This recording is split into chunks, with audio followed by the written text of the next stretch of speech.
What is up, legends? Martin Legend and Theodore the Magic Mascot back with another card trick. I'm filming this on the same day that I filmed the other one that I said emotionally I wasn't doing so well, but I'm speaking to all my amazing fans out there. I really have the best fan base in the world. I don't have a lot yet, but I honestly do believe I've got the best fans in the world. It's not quantity. It's yes. The kitchen person just said it's not quantity, it's quality, and I do believe I've got the best fan base in all of YouTube.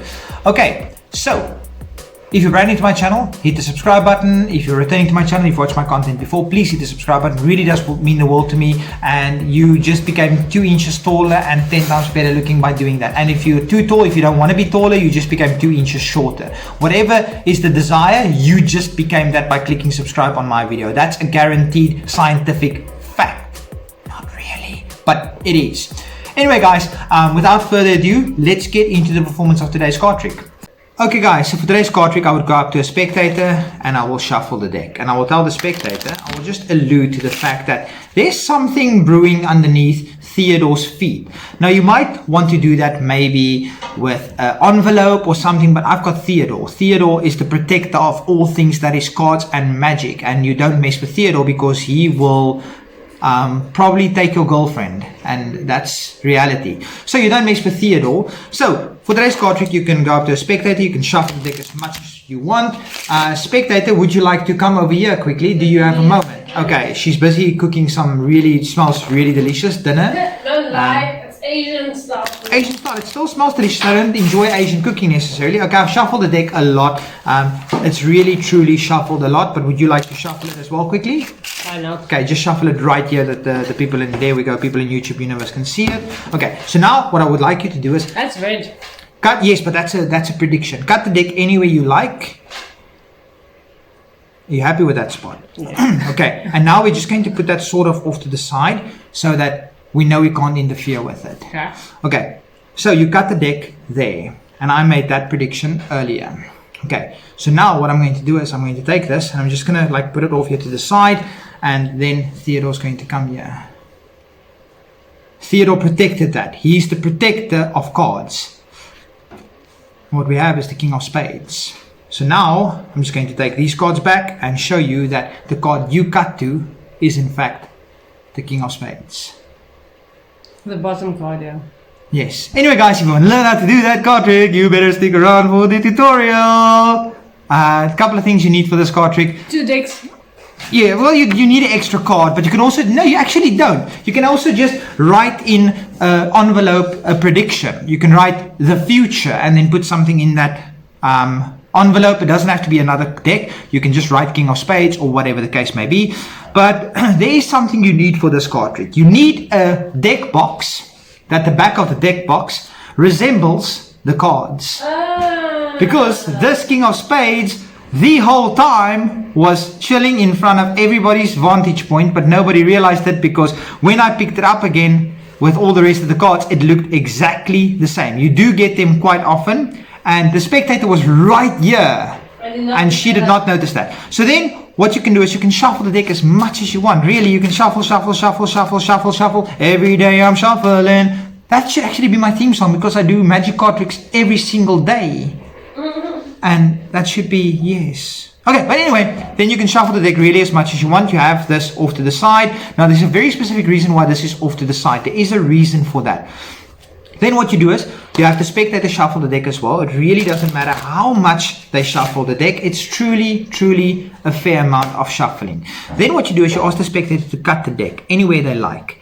And then they just complete the cut by just placing it off to the side like this. Now this bottom card is the card they cut to. Then you say, okay, I just want to draw your attention to the prediction I made. Then you square this up and draw their attention to that, and you place this on top of the deck box. That's a completely natural action.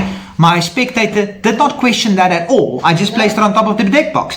Then you move the deck box off to the side, kind of just as a matter of fact. You don't draw attention to the deck box, anything. Then you just say, okay, so this was in the envelope or in the other deck box or underneath your phone or whatever. It was there the whole time in everybody's plain view, and it's the King of Spades. And then you pick up all the cards with that card at the bottom, and they won't notice because the deck box is the same. And then you say, you cut the cards anywhere you wanted.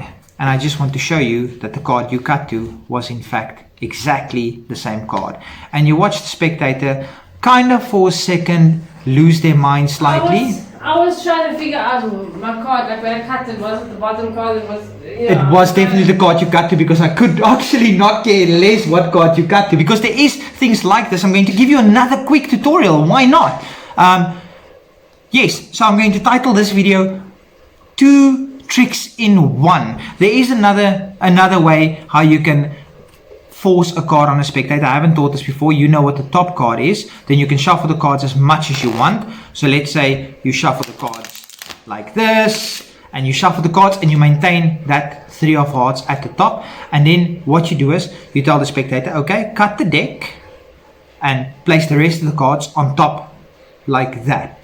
Now that card is the top card. Then you draw their attention to something else. This is just a card trick where you can introduce this as a force. And then eventually you can make your way back to this and say, okay, that's the card you cut to. They may have forgotten about that by the time you get back to this. And you just say, I know that the card you cut to is in fact the 3 of hearts. That's a very classic force. I'm not a big fan of that force because you don't fool a lot of people with it. However, there might be some people you fool with that, but you're definitely not going to fool a magician with that. If you go to Penn and Teller with that, they might tell you, listen here, you need to go home and work a little bit harder. But for me to give you that as an absolute bonus today, as a secondary one, just for free, extra, nothing charged, same video, it's kind of a cool thing to learn. But anyway, guys, as always, there's 4 links in the description of the video, and thank you for those of you that's watching till this point of the video. 4 links in the description. How to shuffle cards like a magician. For this trick, you don't need that. How to force a card on a spectator, you also don't need that. And lastly, the other 2, how to do magician's choice, you don't need that. And how to control a spectator's card, also you don't need that. This card trick is very simple. You just need a deck box with the back that's the same as the actual cards. And usually the bicycle cards has this rim around, and that matches perfectly on the deck box. I mean, there's nobody in the world can tell me this doesn't just look like the back of the deck box. But anyway, guys, that's enough of me rambling. This is why I should not film on a Friday night, because I end up speaking way too much. You guys are tired of me now. I get that. Have a fantastic whenever you're watching this day. Until next time, Martin Legend, Theodore the Magic Mascot. Peace, everybody.